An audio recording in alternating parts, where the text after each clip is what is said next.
Let's discuss socialist feminist. This theory is based on women's subordination, which happens due to the social relations.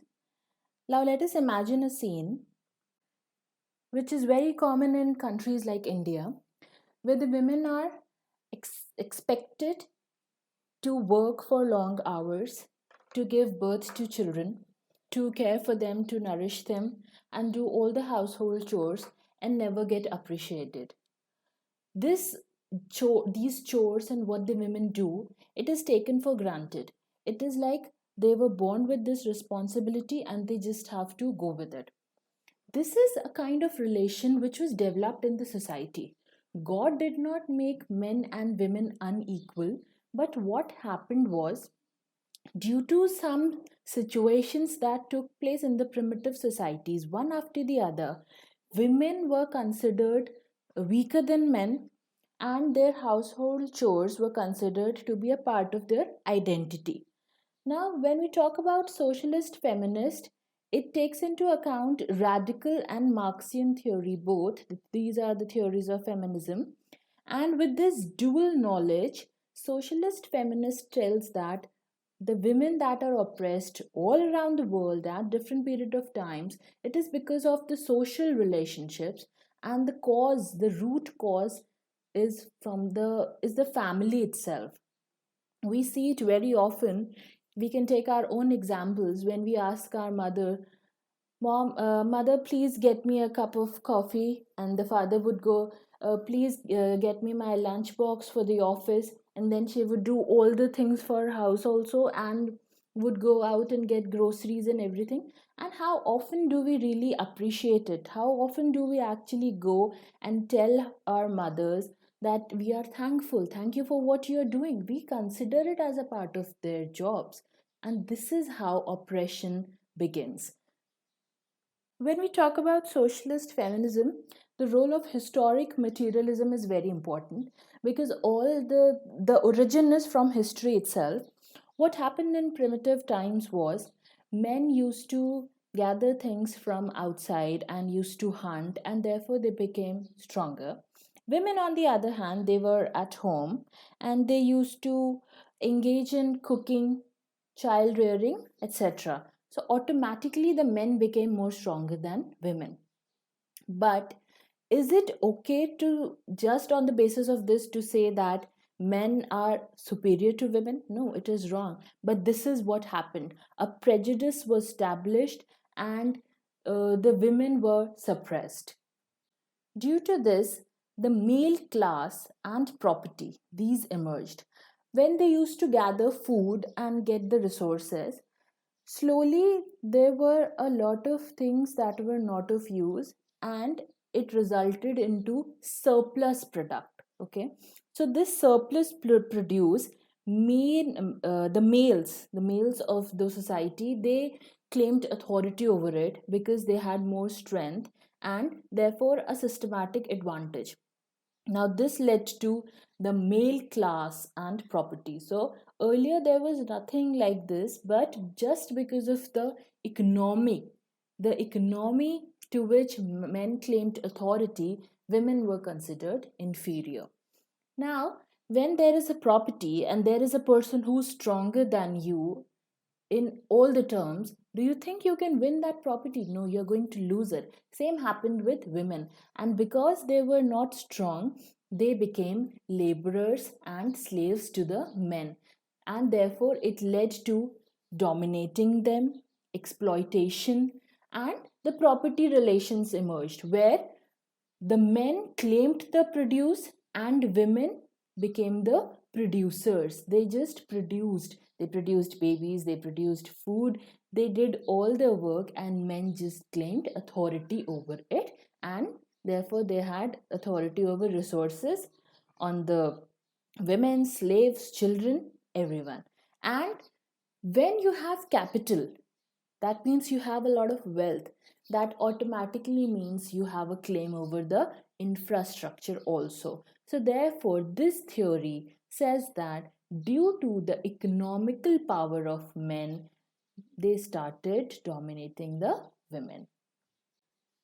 So Marx, as we know, he was a revolutionary. So he suggested the women as well to gain class consciousness.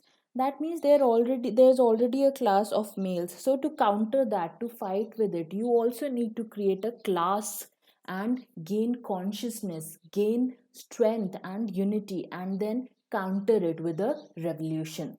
Because humans are not supposed to be producers only. A woman has many more identities than just being a mother or a wife or doing domestic chores. So, this exploitative arrangement where the men keep on exploiting the women, it has to be broken. Like in the family, I just told you the example where we hardly appreciate our mothers. They are doing this unpaid job 24/7 and it is almost invisible. There are so many times we can never even take a track of it, how many times the work she does goes invisible. This creates social inequality and it begins right from our homes where we don't even realize it.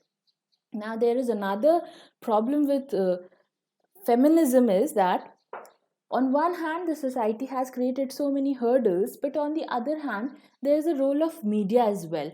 Why is there this materialism related to women, this cultural materialism? Why does a woman have to be fair? Why does she have to be of a certain weight? Why does she have to look and walk and talk a certain way? So all of these restrictions, all of these things telling women how to be, how to act, these also question the concept of femininity. Because being a woman, femininity is much more than just being a woman according to the standards of society. Now we'll discuss a socialist thinker, Dorothy E. Smith, who gave a standpoint theory which is related to the example we discussed, that what the society does is it makes us think that a woman is supposed to be of a certain way. Now, what I will do, I will always compare myself and how I am to the standards of that society because they are the dominant group. And I'll always keep asking me, am I doing something wrong? Do I have the ideal body weight? Am I the ideal wife? Am I the ideal woman? So therefore, even when we don't know it, even when we don't realize, we are being controlled and there's always a ruling authority over us. Therefore, she said that it is important that we ask questions from our own perspective and create consciousness among women. There must be many women who do not even think of such questions. They just do their daily chores and they think, okay, I've accepted this. This is my destiny, perhaps. But thinkers, the feminist thinkers, they said, no, it is not your destiny. We have to fight it. And your duties, which are seen as just another taken for granted thing, they should be realized. And you should feel true to yourselves, not feel alienated or away from yourself because your identity is being taken, it's being replaced. You can be so many things, but you are just being an ideal woman, right? Some other thinkers, you can just look at the names from exam point of view, some other socialist thinkers. Now, what suggestions did the socialist thinkers give? So, socialist feminism called for global solidarity. Once you are aware, once you realize that yes, this is not acceptable and I have to become what I wanted to and not what the society thinks of me. So, global solidarity or unity among the women. Safety net. Now, safety net is what? If I am not educated, if I am not aware, can I take care of myself in life? No, I cannot. So, there is a safety net of education, of awareness, of healthcare. I should know what my rights are, and only then I can fight them. And I have to make myself visible. I have to make others appreciate me. The social inequalities that are based on sexuality, reproduction, they have to be reduced in the society.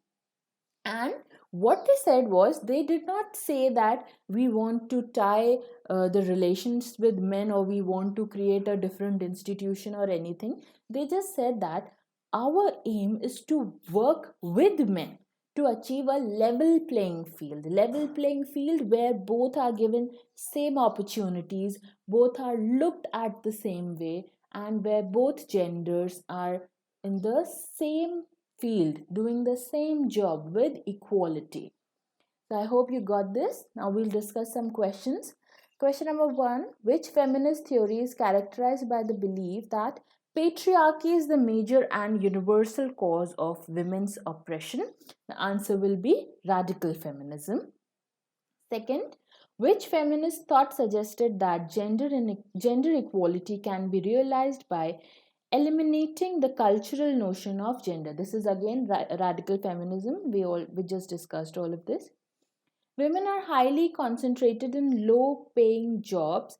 This exemplifies. So see, when we talk about jobs, it is an institution. Okay, when you're working somewhere, this is institutional sexism where they are not willing to take women on higher posts. They keep giving them jobs which pay less because they think that women are not capable, women take a lot of leaves, and it is a waste to invest on them. So therefore this is institutional sexism where males are given preference over females. Thank you.